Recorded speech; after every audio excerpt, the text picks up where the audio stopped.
24 గంటలు దాటిన తర్వాత ఒక స్పష్టత వస్తదని కూడా చెప్పుకొచ్చారు. కానీ ఇప్పుడు వారం రోజుల వరకు కూడా ఇది అదుపులో చేసే అవకాశం కూడా లేదని చెప్పుకొస్తున్నారు. అంటే దీన్ని పూర్తిగా ఎప్పటికి అదుపులో వద్దు, ఇది ఏ విధంగా జరుగుతుంది? ఇప్పటి వరకు దాని టెక్నీషియన్ దీనికి సంబంధించిన ఇది కూడా లేదంటారా మన దగ్గర? అంటే ఒకటే మేము ఏమైందంటే మాత్రం ఇప్పుడు దాకా దాన్ని డెబ్రీస్ నిన్నైతే మాత్రం అసలు ఎటువంటి పనిచేసే పరిస్థితి లేదు.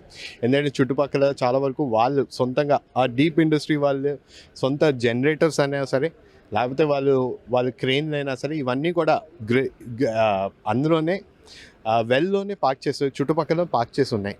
అవి పార్క్ చేసి ఉన్నప్పుడు ఏమైందంటే ఈ మంటలు రావడం వల్ల ఇమ్మీడియట్గా అవి కూడా ఫైర్ క్యాచ్ అయ్యి అవి కూడా బర్న్ అవడం జరగడం వల్ల దానివల్ల పేర్లు శబ్దాలు కూడా వినిపించడం జరిగింది. నేను అసలు ఎట్టి పరిస్థితులు ఈ లోపలికి వచ్చి దీన్ని కంట్రోల్ చేసే వ్యవహారం ఎవరు చేయలేని పరిస్థితి. కానీ ఆ సమయంలోని చుట్టుపక్కల దీని మీద ఎలా వాటర్ స్ప్రే చేస్తామో ఆ యాక్షన్ ప్లాన్ అనేది రూపొందించుకున్నాం.